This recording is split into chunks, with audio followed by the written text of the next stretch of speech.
День за днем корреспонденты нашего канала следят за событиями в республике и за ее пределами. О самых главных из них расскажем в ближайший час. Вы смотрите итоговую программу «Якутия. День за днем». Меня зовут Иван Лазаренко, и вот о чем мы поговорим сегодня. Госдума в третьем чтении одобрила закон о поправке в Конституцию. Воздержались 43 парламентария, против не высказался никто. Сегодня праздник для всех, для всего поколения нашей страны, то есть от маленького до великого, потому что в этих конституционных поправках касается каждого жителя нашей страны и, конечно же, каждого жителя нашей республики. На карантине целое государство. Всемирная организация здравоохранения официально признала вспышку болезни, вызванной коронавирусом, пандемией. В этом году хочу по России съездить только, потому что ситуация такая сейчас нестабильная, поэтому и доллар, и коронавирус, и все смешку, поэтому лучше, мне кажется, по родине поездить будет полезнее намного. Пожар длиною в 20 лет. Жители поселка Сангар Кобяйского района бьют тревогу из-за непрекращающегося подземного пожара в законсервированной шахте. Мы на лодке проезжали, видели, допустим, в темное время суток, зарево. А что там конкретно горело? Факт, что пламя выходило наружу. Его имя носят улицы и школы. Первый из якутов удостоенный звания Героя Советского Союза Федор Кузьмич Попов. Наша съемочная группа побывала на местах боевой славы нашего земляка. Какой добрейший души человек был Федор Кузьмич. Рассказывал. Комсорг. А комсорг должен знать душу человека. 50 фильмов из 18 стран в 2 конкурсных программах. В столице региона пройдет 6-й международный якутский кинофестиваль. Любой кинофестиваль международный открывается с красной дорожки, и для нас это очень ответственное мероприятие. Мы к нему готовимся заранее. Накормленная кошка, таинственное исчезновение телефона в сапоге и влюбленный охранник. Забавными происшествиями в своем твиттере делятся якутские полицейские. Был случай, женщина вызвала сотрудник полиции, что у нее ушел муж и не вернулся. А как выяснилось, мужчина пошел просто в магазин, закупил продуктов и по пути долго шел.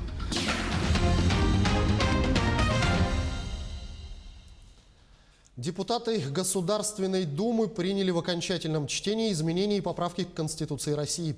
Их инициатором выступил президент России Владимир Путин. По реакции общества на инициативу главы государства стало очевидно, что новые изменения и поправки в Конституции Российской Федерации давно назрели. От россиян поступили тысячи предложений о введении новых статей и расширенном изложении старых в основном законе. И вот свершилось. Дума одобрила новую редакцию Конституции. В ходе обсуждения новых изменений в ее текст было внесено 206 поправок. Больше всего они затронули 3 главу, закрепляющую положение федеративного устройства России. Существенно изменили 4 главу «Президент России», 5 «Федеральное собрание России». Новая редакция Конституции скорректировала функции и полномочия правительства, судебной власти и прокуратуры. В свою очередь, Совет Федерации одобрил закон о поправке к Конституции о совершенствовании регулирования отдельных вопросов организации и функционирования публичной власти. Сенаторы указали, что отдельные наиболее значимые достижения государственного и общественного развития действительно нуждаются в своем закреплении в Конституции. Это придаст им свойства необратимости, невозможности пересмотра тех позитивных результатов, которых добилась страна за последние несколько лет. Объем гарантий, предусмотренных поправкой, значительно возрос по сравнению с первоначально внесенной редакцией, добавили парламентарии. В Совет Федерации поступили итоги голосования всех 85 региональных парламентах. Все они положительные. В том числе народные депутаты Якутии одобрили закон, и соответствующее постановление регионального парламента было направлено в Совет Федерации. Закон о поправке в Конституцию рассмотрели на внеочередном пленарном заседании парламента Якутии. Наша фракция «Единая Россия» проголосовала большинством за одобрение данных поправок, за этот закон, одобрили этот закон. Работали непосредственно в рабочей группе. Порядка 40 поправок было внесено от нашей фракции. Из них 13 нашли отражение в заключительной версии. Мы воздержались при голосовании за поправки в Конституции, но Ряд поправок мы поддержали. Сегодня праздник для всех, для всего поколения нашей страны, то есть от маленького до великого, потому что в этих конституционных поправках касается каждого жителя нашей страны и, конечно же, каждого жителя нашей республики. И затронуты все глобальные проблемы, начиная от экологии, дети, пенсионеры, экономика, это значит предприниматели, то есть все заинтересованы в том, чтобы и судебная система тоже понесла какие-то определенные поправки. Свою позицию озвучил глава региона Айсен Николаев. Он обратил внимание, что положение Конституции о федеративном устройстве, территориальной целостности страны, статусе субъектов Российской Федерации, в том числе о статусе республик, остаются незыблемыми. Достаточно много живой такой дискуссии было и на комитетах, и непосредственно при обсуждении уже в самом Государственном собрании. Но еще раз говорю, что мы видим, что поправки в Конституцию, они направлены в первую очередь на укрепление государства, на усиление различных институтов власти, в том числе и федерального собрания. Я считаю, что сегодняшнее голосование и сегодняшнее обсуждение как раз это начало большой работы, которую будет вести Государственное собрание, будет вести руководство республики для организации всенародного голосования, которое пройдет 22 апреля и во время которого население нашей республики, как и население всей нашей страны, выразит свое отношение к поправкам.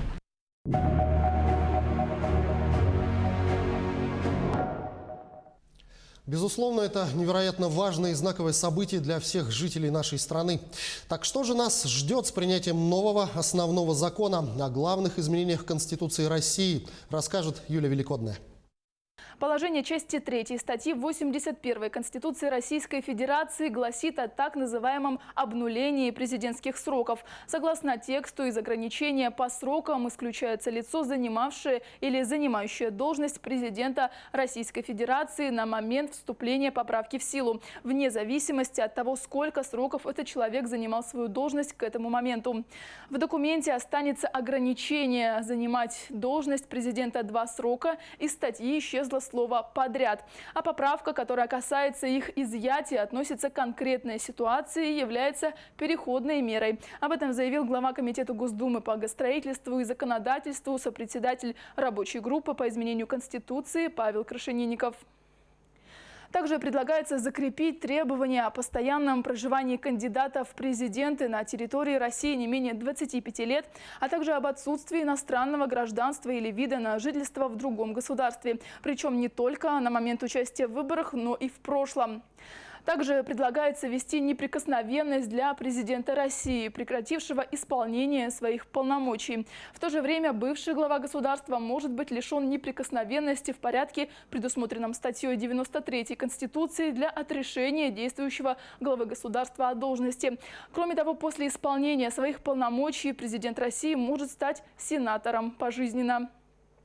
МРОТ не может быть ниже прожиточного минимума. Закрепляется обязательная индексация пенсий, пособий и иных социальных выплат. На конституционном уровне определяется, что система пенсионного обеспечения формируется на основе принципов всеобщности, справедливости и солидарности поколений.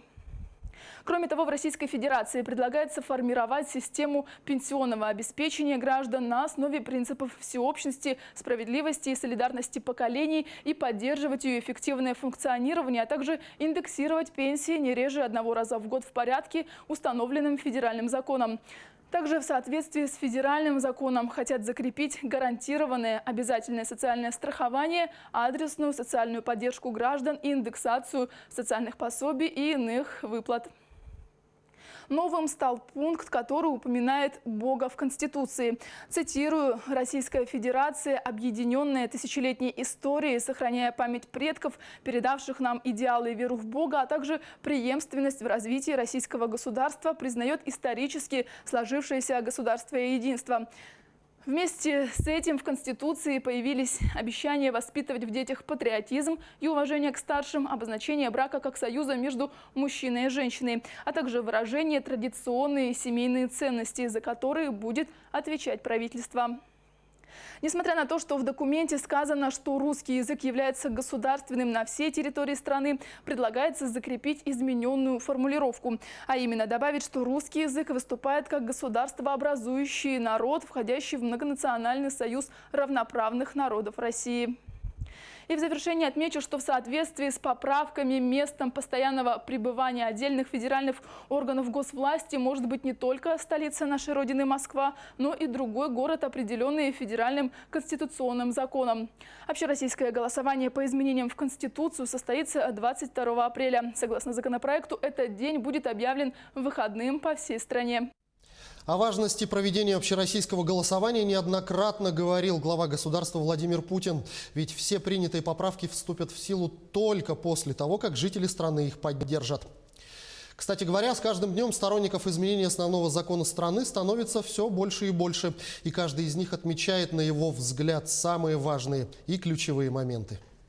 В первую очередь, конечно, я полностью поддерживаю то, что туда включили такое понятие, как брак, о семье, о том, что брак заключается между мужчиной и женщиной, потому что, когда смотришь то, что творится в нашем мире, то думаю, что, наверное, такие вещи в Конституции уже пора отражать. Хотя, наверное, лет 10-15 назад это, наверное, показалось бы абсурдным. Поэтому здесь я полностью поддерживаю, и все, что там касается детей, то, что если останутся без родителей, то все на себя берет государство. Мне, как председателю попечительского совета детского дома, это очень близко, понятно, и мы полностью это поддерживаем нашим попечительским советом. Очень важно для нас, для национальных республик, то, что государство гарантирует сохранение, изучение своего родного языка и своего культурного наследия в том числе. Это, мне кажется, в сегодняшнем глобализированном мире это очень важно, что это право записано в Конституции. И наша задача общественности и в целом республики именно в реализации вот этих положений Конституции, когда он будет подписан. И это как бы нам дает надежды, что родные языки народов России имеют возможность дальше сохраняться и развиваться. Сегодня Совет Федерации принял постановление об итогах рассмотрения региональными парламентами закона о поправках в Конституцию. Все парламенты субъектов России поправки одобрили. Теперь постановление Совета Федерации будет направлено президенту и обратно в регионы. Ну а сейчас мы ненадолго прервемся и смотрите в продолжении программы. На карантин закрывают уже целое государство. Объявлена пандемия. Жертв коронавируса становится все больше и больше. Непрекращающийся 20 лет пожар. Жители Самгар бьют тревогу. Местные власти пока не могут справиться со сложившейся ситуацией.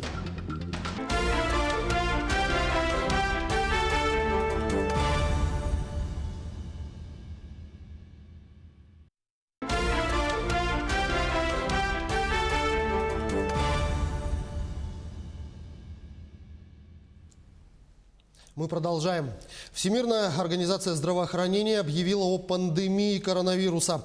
За последние сутки число зараженных в мире увеличилось более чем на 9 тысяч человек, составило 145,5 тысяч случаев. Число погибших от китайского коронавируса нового типа превысило отметку в 5 тысяч человек, 5429 жертв. А вот число вылечившихся составляет уже 71 688. Из числа заболевших больше всего жителей Китая – 80 тысяч человек. На втором месте идет Италия – 12 тысяч граждан. Следом Южная Корея – около 8 тысяч заболевших. Затем идут Франция, Германия, Испания и США. Кривая инфицирования и смертности от вируса COVID-19 во всем мире с каждым днем загибается вверх.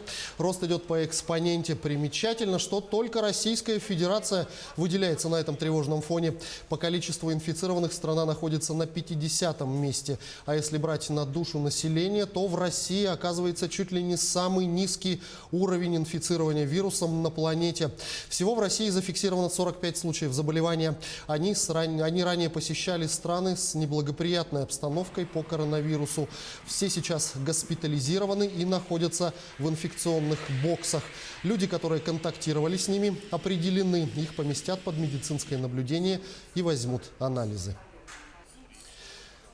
Коронавирус стал причиной остановки и переноса многих мировых спортивных событий, в том числе 7-х спортивных игр «Дети Азии». Соревнования перенесли до стабилизации ситуации с распространением коронавирусной инфекции. Решение было принято правлением Международного комитета игр, а также по рекомендации Олимпийского комитета Азии.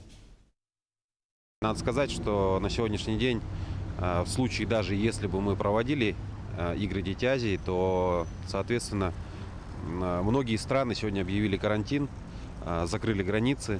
И, соответственно, здесь тоже фактор того, что неучастие многих стран, команд, что также повлияет и на качество проведения соревнований. Ну и, конечно же, в первую очередь это безопасность участников, безопасность детей. Следующее решение о проведении, датах проведения игр, уже будет после стабилизации ситуации в мире вообще в целом. Я думаю, что это не раньше конца этого года будет.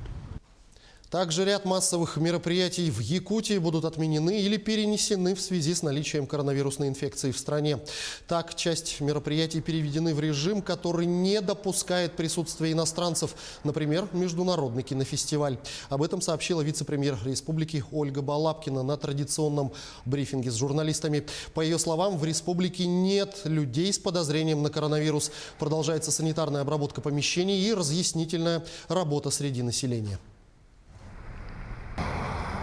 У нас планировался на этом международном кинофестивале руководитель жюри по документальным фильмам из Ирана.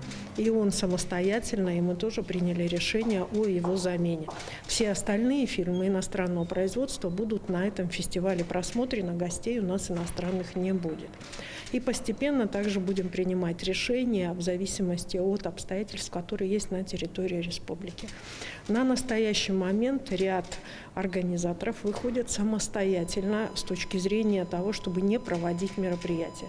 Так, Федерация масс-рестлинга, соответственно, вышла с инициативой о том, чтобы непосредственно не проводить чемпионат мира по масс-рестлингу в этом году, который они планировали. Тем временем закрыт въезд в Израиль, Италию, Чехию, Китай, Корею, Японию, Францию, Германию, Испанию и Индию. Турция отложила начало туристического сезона. Теперь большинство гостиниц на берегу моря останутся закрыты как минимум до середины апреля. Власти Индонезии могут закрыть остров Бали. Куда поехать, как обезопасить себя в поездке, стоит ли отпуск, риска заболеть коронавирусом. Что думают по этому поводу якутяне, выясняла Юлия Великодная.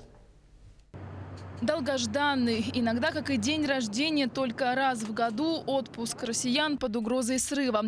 Причиной тому не только коронавирус, но и рост доллара и евро. Если для некоторых риск подхватить вирус не повод отменить поездку за границу, то из-за ослабления рубля может не хватить отложенных денег на путешествие. Многие аналитики считают, что в такой ситуации, которую мы видим сейчас, курс рубля должен был быть ближе к 80 рублям, но благодаря действиям Центрального банка России, который, во-первых, приостановил закупки валюты по бюджетному правилу и, наоборот, начал продавать валюту. Также надо сказать, что подключились и наши экспортеры. «Газпром», «Роснефть», вероятно, и «Алроса» тоже начали продавать валюту. В связи с этим курс рубля на 5 рублей, по сути, сильнее, чем он должен был бы быть по фундаментальным показателям. Пока рост доллара удерживают крупные компании, страны не дают вырасти в цене и путевкам туроператоры. Несмотря на большой скачок валюты, наши операторы стараются, по крайней мере, удержать на том же уровне стоимость тура. Но они, конечно, подорожали на 1000, на 2, но это неощутимо, как вырос курс. В стандартный турпакет входит медицинская страховка. Но в случае заболевания коронавирусом она не покроет расходы. Базовый пакет предусматривает только оказание первой медицинской помощи. И мы рекомендуем просто взять повышенную страховку. Всегда популярна была Россия, это Сочи, Крым, но на сегодняшний момент наши туристы очень опасаются Турции. Но в преддверии последних событий, после переговоров наших руководителей, президенты заявили, что в этот летний сезон Турцию закрывать не будут. Въезд открыт на сегодняшний день в Таиланд, Вьетнам, Кипр, Марокко, Тунис, Филиппины, Индонезию и страны Карибского бассейна. Но стопроцентную гарантию никто дать не может. Что касается тех стран, въезд в которые закрыт, то билеты возвращают в полной стоимости. А вот в случае отмены массовых мероприятий, будь то в России или в другом государстве, возврат происходит по всем правилам. Но основные направления на весенне-летний период – это, конечно же, Москва, Санкт-Петербург, Анапа, Краснодар, Симферополь и также города Хабаровск, Иркутск, Новосибирск. Как показал опрос на улице, именно по этим направлениям и предпочитают путешествовать якутяне, не выезжая за пределы страны. Ой, летаю бесконечно. Была в Таиланде, месяц отдыхала, потом прилетела в Москву, потом уехала в Анапу домой, потом вернулась в Москву, прилетела сейчас в Якутск, 13-го лечу опять в Москву. Мы были в Южной Украине, были, в Геленджике были, в Сочи были. В этом году еще раз хотим в Анапу съездить. На Амгу, Кулурур. К родственникам, возможно, в Краснодар.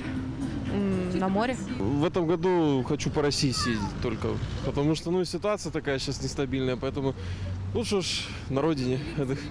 И доллары, и коронавирус, и все смешку, поэтому лучше, мне кажется, по родине поездить будет полезнее намного.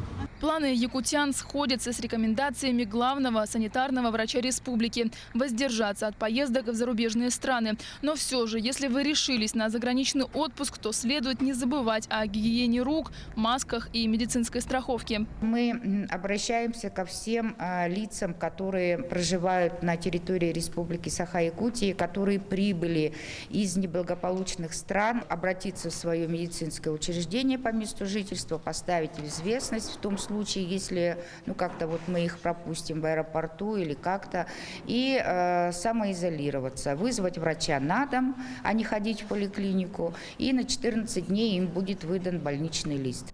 Если раньше, когда вставал вопрос места отдыха, можно было взять в руки глобус, прокрутить его и отправиться, куда показывает палец. У меня это Япония. То сейчас к месту отдыха следует подойти с умом. Юлия Великодная, Павел Пахомов, Джулус Иннокентьев, Георгий Григорьев. Якутия. День за днем. Жители поселка Сангар Кобяйского района бьют тревогу из-за непрекращающегося подземного пожара на законсервированной шахте «Сангарская». Из-под земли выходит горячий пар. Шахта была ликвидирована еще в конце 90-х годов. Тогда же от самого сгорания угля в ее выработках возник подземный пожар, который продолжается до наших дней. Местная администрация своими силами пытается взять ситуацию под контроль, но без привлечения специалистов со стороны ликвидировать пожар пока не удается. Ульяна Шагина расскажет все подробности. Пар, пробивающийся из сопки Сангар-Хаята, можно заметить уже к подъезду к районному центру. В недрах этой горы на протяжении порядка 7 десятилетий добывали черное золото – уголь. Шахту ликвидировали в конце 90-х, но эндогенный пожар, бушующий в ее выработках, не дает покоя населению. Летом пожар, мы этим дышим дымом. И зимой еще вдобавок, это же все идет, это болезни всякие, наверное. Естественно, боимся, что взорвемся. Провалимся туда. Все. В том году у нас кладбище загорелось. Это опять же из-за шахты. То есть из-под земли пошли опять выбросы и загорелось.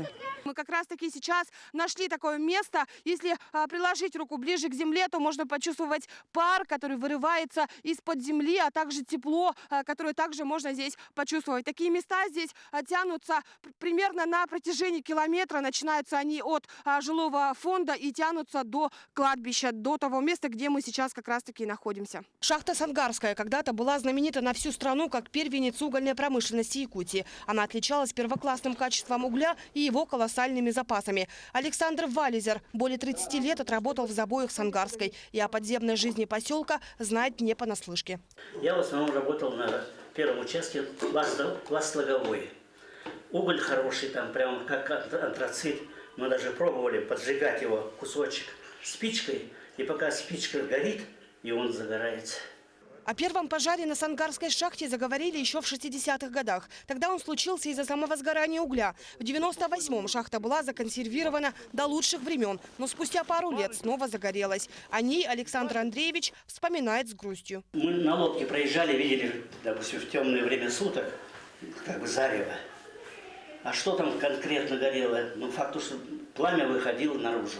Где и в каких масштабах горит под Сангарской землей, ответа на этот вопрос мы так и не смогли найти. Ясно одно – шахтовые коридоры тянутся здесь по всему поселку. А это значит, что последствия могут быть непредсказуемыми. Мы сейчас находимся в одном из входов в шахту. Это технологическая дорога, покуда с поверхности заставлялись различные грузы для нужд шахты. Сегодня сложно рассуждать о масштабах пожара, потому что таких входов и выходов здесь было более 140. И гореть может в любом из них. В последнее время, особенно в последние года, он как бы начал расширяться и выходить на поверхность.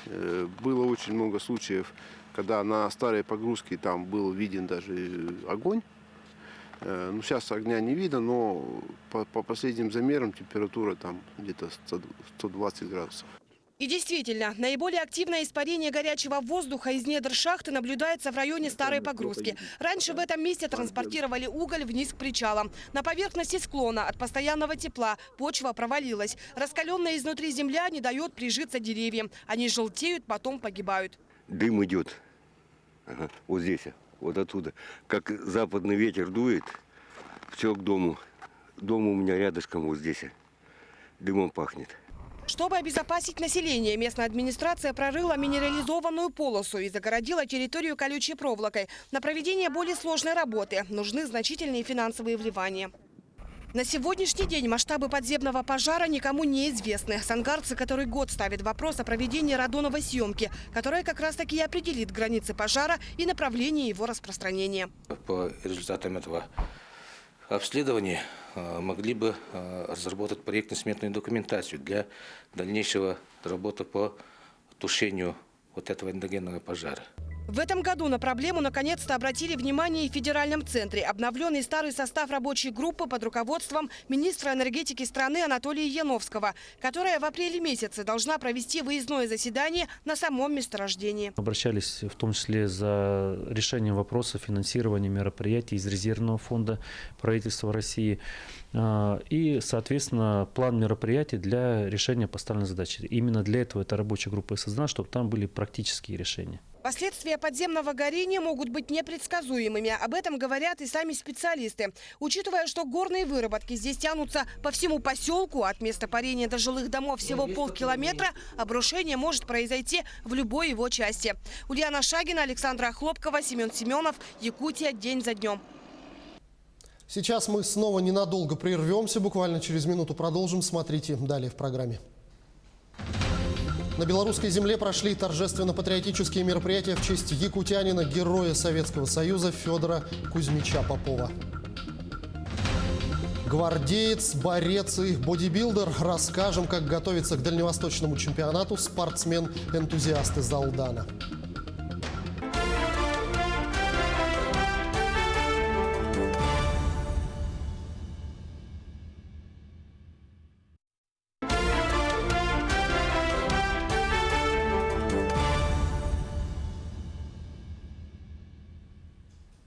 Мы продолжаем.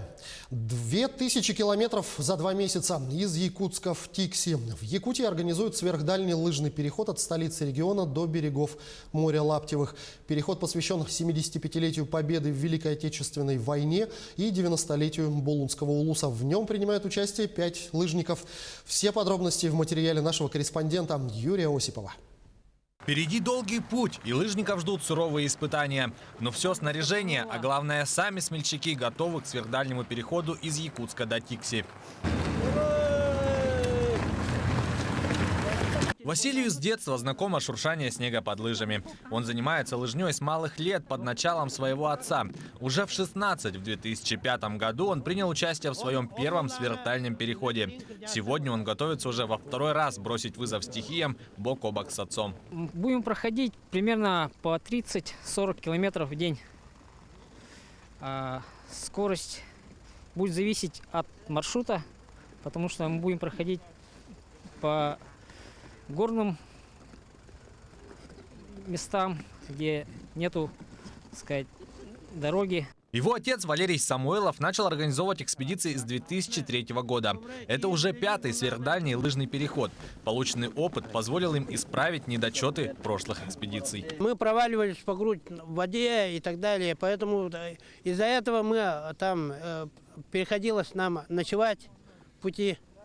Ну, естественно, в тот день мы проходили очень мало расстояния.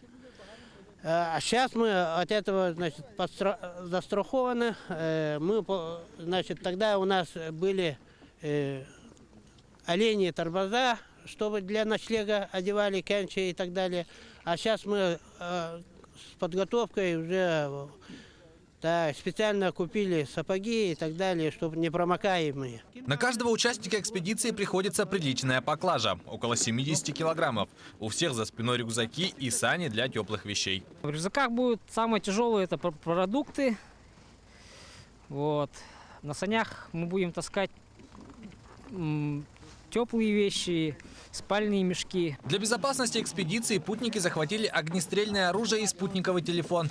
Также солнечные батареи для подзарядки техники.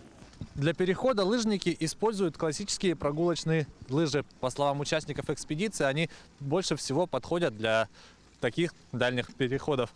Также они используют алюминиевые палки. Раньше использовались пластиковые, но нам сказали, что они не выдерживают нагрузки. Путь не близкий. До пункта назначения около 2000 километров. Экстремальность перехода заключается в том, что путники идут абсолютно без сопровождения транспорта. Маршрут экспедиции охватывает 4 района республики. Начав путь в Якутске, они пройдут через Усть-Алданский, Тампонский и Верхоянский районы. Уже оттуда лыжники направятся в Булунский улус. Запасы продовольствия они будут восполнять по пути в населенных пунктах. Участники экспедиции планируют преодолеть весь маршрут чуть меньше, чем за 2 месяца. Они должны достичь поселка Тикси ко Дню Победы 9 мая. Самым трудным отрезком пути они считают Верхоянские хребты. Но эта часть путешествия не только самая сложная, но и одна из самых ответственных. Самая большая задача у нас на вершине Верхоянских хребтов. Во время войны потерпел крушение самолет, бомбардировщик, перегоняющий с Америки, потерпел крушение и упал в Верхоянских хребтах. Вот там стоит сейчас, в 2004 поставили там крест памяти этих летчиков. И там мы должны Георгиевскую ленту торжественной обстановки завязать. Практически одновременно с разницей в один день из села Кюсюр Булунского улуса выдвигается вторая группа лыжников. Они повторят подвиг своего земляка Семена Сюльского и пройдут его путем до города Нюрба. Во время войны наши земляки пешком дошли до Нюрбы и ушли на фронт. Так, руководитель этой группы Горохов Дмитрий Николаевич. Мы надеемся и уверены, что эти 2 лыжных перехода будут проведены успешно. И к 9 мая наши лыжники придут в Нюрбу 9 мая и в Тикси 9 мая. Оба перехода посвящены сразу нескольким знаменательным событиям. Празднованию 75-й годовщины Победы в Великой Отечественной войне, 90-летию Булунского улуса, а также как дань уважения подвигу своих земляков-героев. Юрий Осипов, Григорий Николаев, Якутия. День за днем.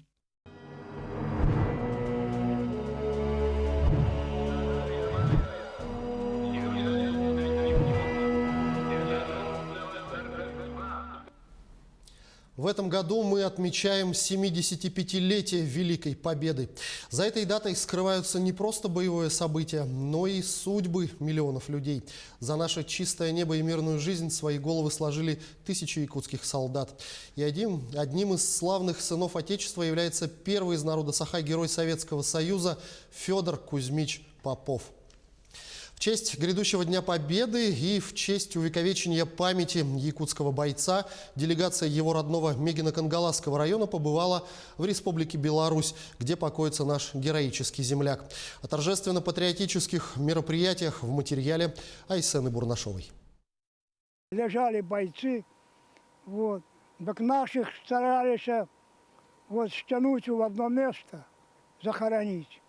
Когда на белорусские земли пришли немцы, Афанасию Владимировичу Шклярову было всего 15 лет. Как вчера он помнит бомбы, взрывы и борьбу за оккупированные территории. А форсирование Днепра и имя Федора Кузьмича Попова для него уже давно синонимы. Какой добрейшей души человек был Федор Кузьмич, рассказывал. Комсорг.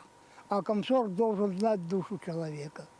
Федор Попов воевал в составе 3-й стрелковой роты 467-го стрелкового полка. В ночь с 1 на 2 октября 1943 года солдаты получили приказ закрепиться на правом берегу Днепра и удерживать позиции. В годы войны эта прибрежная зона полностью превратилась в сплошную болотистую массу. Но основная сложность при форсировании Днепра заключалась далеко не в этом. У Красной армии попросту не хватало ни плавсредств, ни человеческих ресурсов. Несмотря на массированный огонь противника, красноармейцы прыгнули в воду. Одним из первых на вражеской территории оказался якутянин Федор Кузьмич Попов. Лицом к лицу он столкнулся с немецкими солдатами. Уничтожив свыше 50 противников, он удерживал плацдарм до переправы основных сил. Спустя несколько дней Федор Попов был смертельно ранен в бою. В память о героическом подвиге советских солдат у деревни Глушец высится памятный мемориал, где высечены имена освободителей. Вот это которые и погибли, и в живых остались. Будем стараться связи укрепить с данным районом, и чтобы наши молодые ребята тоже побывали здесь и дальше рассказывали о тех героизмах, совершенных советским народом. Я очень рад, что я нахожусь, где он совершил свой подвиг. Он отдал свою жизнь, чтобы помочь своим товарищам и своему народу. Славный сын якутского народа Федор Кузьмич Попов покоится в белорусской деревне Деражичи. На братскую могилу земляки привезли его родную Мегинскую землю и почтили память минутой молчания.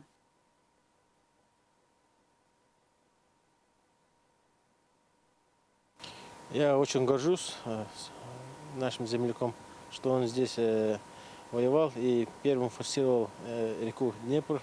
Родственники героя Федора Кузьмича Попова приедут 4 мая приедут и будут здесь 10-15 дней. Местные жители бережно хранят память о герое из Якутии и передают ее молодому поколению. В Волжском районе происходило много разных сражений, захватывались и освобождались разные деревни. Каждый год приезжаем в Деражичи, чтобы почтить память этого героя. Я думаю, что они сражались за свою землю. Они хотели, чтобы их будущее поколение жило мирно, спокойно, чтобы тоже не было войны. В 1944 году за проявленное мужество и героизм Федору Кузьмичу Попову, первому из якутов, было посмертно присвоено звание Героя Советского Союза. Он погиб в 1943 году, но его светлое имя до сих пор остается в памяти народа. Федор Попов не просто герой, но и символ несгибаемости духа, твердости убеждений и готовности отдать свою жизнь во имя Родины. Айсена Бурнашова, Джур Березкин, Республика Беларусь. Алданский бодибилдер Анатолий Аксенов готовится к дальневосточному чемпионату, который состоится 27 марта. В напряженном режиме послабления и расслабления недопустимы. Совершенствовать спортивное мастерство Анатолию непросто. Тренеров в его городе нет. Навыки спортсмен оттачивает самостоятельно, черпая теоретические знания из книг и интернета. Продолжение темы в нашем следующем сюжете. День у Анатолия Аксенова обещает быть напряженным. Утром он сдал суточное дежурство, Анатолий служит в Росгвардии, вечером соревнования по самбо, а сейчас тренировка. Анатолий готовится к дальневосточному турниру по бодибилдингу, который состоится в последних числах марта в городе Якутске. Сейчас готовлюсь, как сложно, потому что я работаю, помимо работы еще бытовой быт дома, семья, дети, частный дом, там снег, поэтому еще у меня по самбо соревнования. После разминки, когда разогрелись все группы мышц, Анатолий делает первый подход – жим штанги лежа. 6 так называемых блинов, по 3 с каждой стороны – это 140 килограммов. Далее спортсмен увеличивает нагрузку, соответственно, до 170 и 180 килограммов. А максимальный вес штанги в жиме лежа у Анатолия составляет 2 центнера. Совершенствоваться в бодибилдинге, признается Анатолий, непросто. Тренеров и секций по данному виду спорта в Алдане нет. Навыки спортсмен оттачивает в прямом смысле дистанционно. Если нужно проконсультироваться, звоню Гренадерову Александру, это президент Федерации пауэрлифтинга, бодибилдинга в Якутске, по республике Саха-Якутия. Если какие-то вопросы у него интересуюсь, спрашиваю. А так, да, сам все по журналам, там, по интернетам, как бы так. Спортом Анатолий занялся еще в школе. Первым видом, который и сейчас спортсмен называет основным, стала борьба. В самбо Анатолий давно выполнил нормативы мастера спорта. В бодибилдинг пришел позже, когда отбывал службу в армии. Просто однажды понял, что для покорения еще не завоеванных спортивных вершин ему недостает физической силы. А бодибилдинг, он сам по себе другой спорт, то есть это питание регулярное, то есть нужно следить за питанием, то есть спортивные добавки. Помимо этого на соревнованиях, то есть нужно, как бы, если у тебя нету спонсора, некому помогать, то за свой счет жилье снимать, плюс грим, все вот это как бы тяжело. Бодибилдинг увлек Анатолия всерьез. Профессиональный рост в этом виде спорта Анатолий подтверждал на различных соревнованиях. Один раз выступал в Хабаровске. Ну, это как бы тоже прошел в зал, занимался там. Мне тренер говорит, вот соревнования в Хабаровске проводиться по бодибилдингу. Ну, я выступил, как бы форму не скажу, что такую классную выставил. Но сушился всего неделю. И как бы, 4-м стал в весовой категории 100 килограмм. Победы не даются легко и просто. В каждое соревнование спортсмен вкладывает максимум мастерства.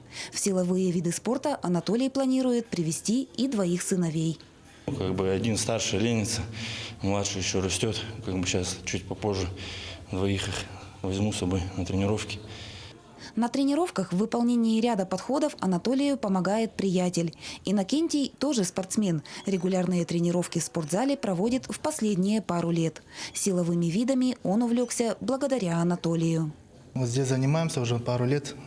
В спортзале «Гранит». Вот с Анатолием вместе занимаемся. Как бы я ему помогаю. Как бы он, как является профессиональным спортсменом. Скоро сейчас поедет в городе Якутск выступать. Анатолий и Иннокентий ранее были коллегами. Профессиональные их пути разошлись, а дружба, построенная на совпадении интересов, осталась. Человек очень хороший, добрый, верный друг, всегда поможет, чем надо. Спорт, как известно, воспитывает выносливость и выдержку, формируя характер. Между тем, приятели признаются, что в их работе физическая подготовленность и сила чрезвычайно важны. Конечно, нужно как бы где-то кого-то догнать, где-то кого-то заломать. То есть как бы мы на охране общественного порядка, то есть общественной безопасности. Помимо соблюдения режима и напряженных тренировок, сейчас Анатолий решает еще одну, не менее важную задачу. Он спортсмен-энтузиаст и в оказании финансовой поддержки может рассчитывать только на спонсоров. Татьяна Вахнина, Сергей Шипачев, Александр Лукин, Алдан. Сейчас мы снова ненадолго прервемся и смотрите в продолжении программы. Красная дорожка, звезды и, конечно же, лучшие фильмы. В столице региона пройдет 6-й международный якутский кинофестиваль. А у нас на балконе поселилась белочка. У твиттера якутских полицейских все больше и больше читателей. Узнаем почему.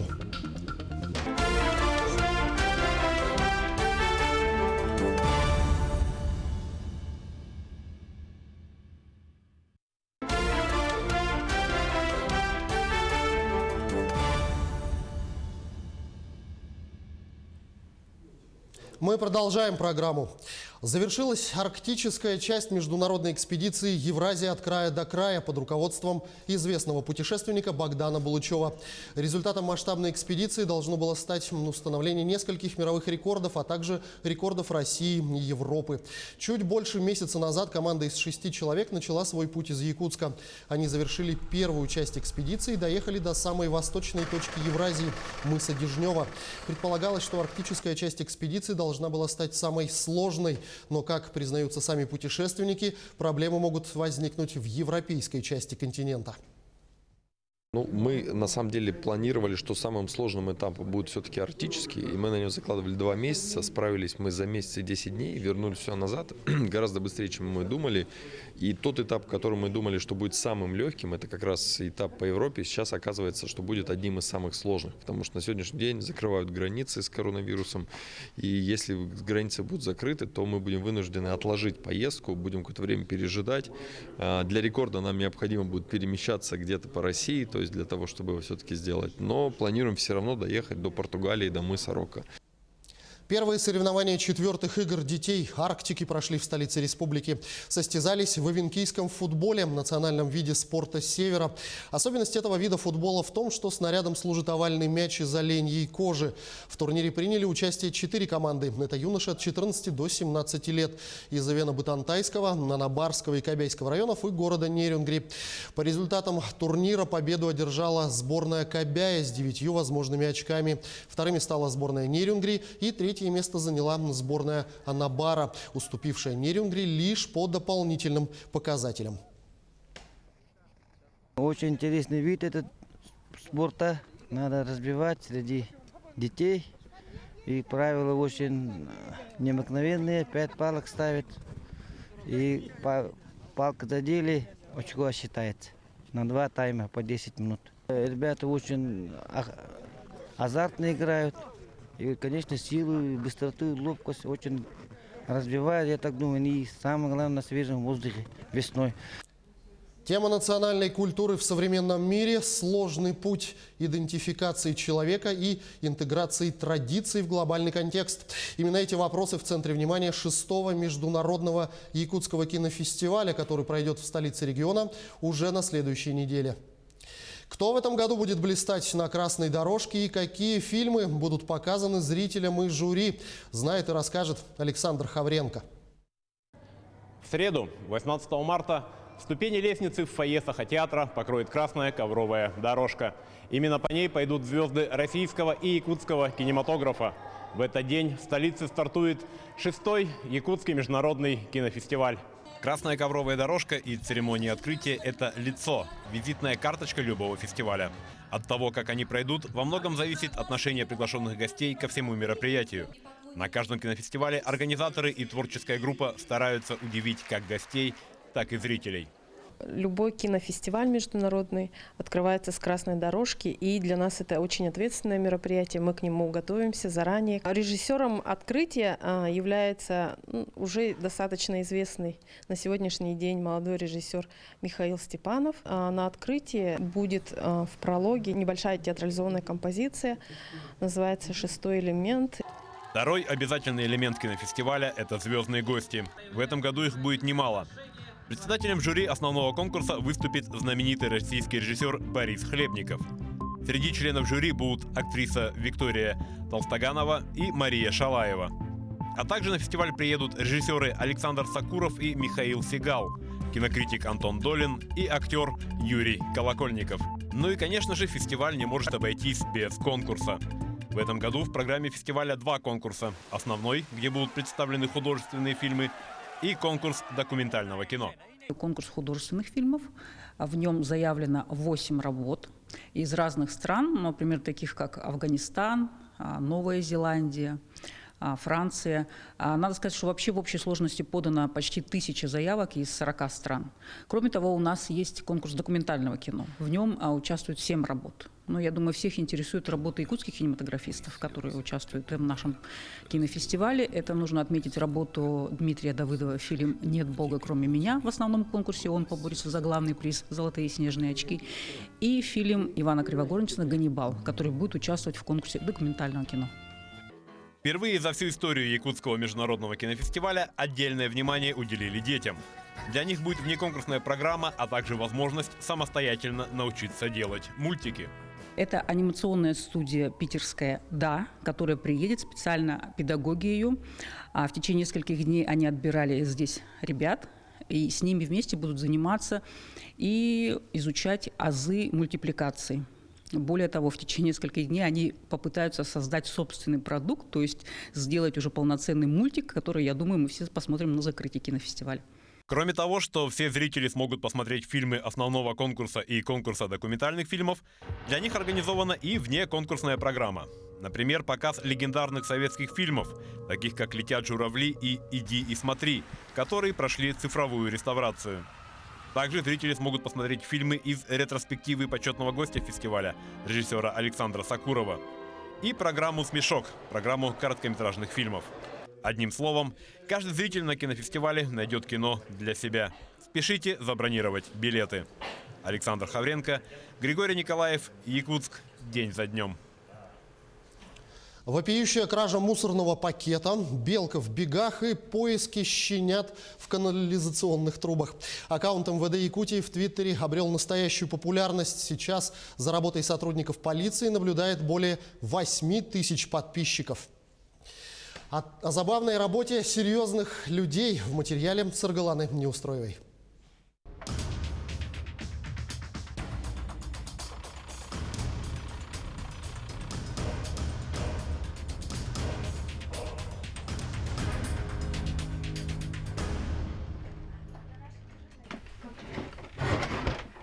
Здравствуйте. Здравствуйте. Здравствуйте. Можно зайду, да? Можно, проходите.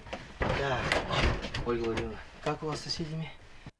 С участковыми Ольга Че видится довольно часто. Шумные соседи. По утверждению женщины, сотрудники полиции никогда не отказывали ей в вызове. Охотно идут на контакт и стали почти друзьями. Часто женщина высказывает и недовольство.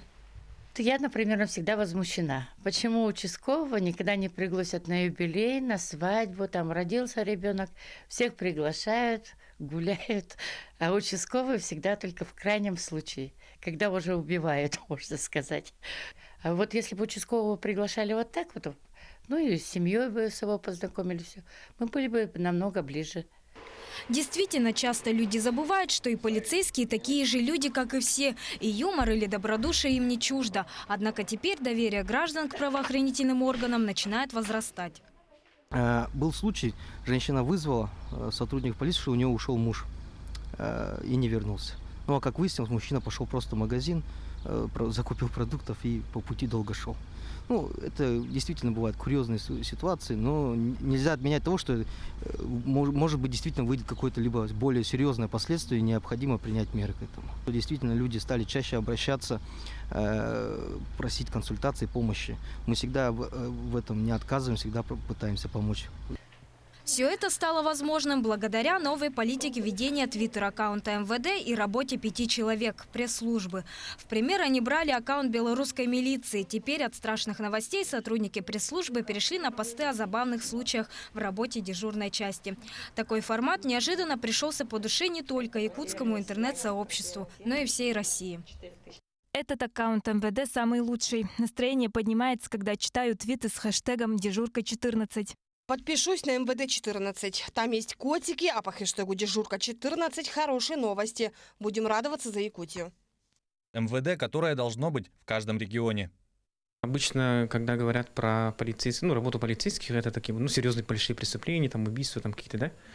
А тут оказалось то, что ППСники, патруль, например, да, та же самая, полицейские, простые парни, которые выезжают по каким-то, как бы сказать, я вспоминаю вот эти твиты, да, всякие разные, всяким интересным моментом, и мы все вот как, простые граждане, которые встречаются вот с такими вот анекдотичными ситуациями, да, в жизни, обнаружили о том, что, оказывается, полицейский тоже вот решает такие бытовые проблемы. Существование твит-аккаунта МВД не новость. Однако в настоящее время количество их подписчиков выросло почти в 10 раз. Резонанс вызвало немалое количество недовольных. Некоторые вовсе не верят, что такое действительно может происходить во время выезда в дежурной части. Жизнь бывает интереснее, чем вымысел, потому что все правда. Мы не приукрашиваем ничего. Скорее просто красиво, с правильными словами. Подбираем слова. Популярный твит про студгородок, где девушка вышла выносить мусор, и неизвестный похитил пакет. Он набрал более 1000 лайков, один из популярных, да. И, в принципе, у нас несколько таких. Про белочку есть интересный твит. Про белочку есть интересный твит, тоже более 1000 лайков собрал, которые видели последний раз в ноябре. Вот такие вызовы поступают довольно-таки часто. Что бы там ни говорили, мол, вот какими пустяками занята полиция, не дежурка, а дурка. Для большинства такой экскурс по работе правоохранительных органов необходим. Ведь в конце концов плохих новостей и так хватает, а позитив лишним не бывает никогда. Саргалана Неустроева, Павел Пахомов, Якутск. Вы смотрели программу «Якутия. День за днем». Именно такой увидели эту неделю мои коллеги. Корреспонденты канала «Якутия-24» продолжают следить за развитием событий. Для вас в студии работал Иван Лазаренко. До встречи в эфире.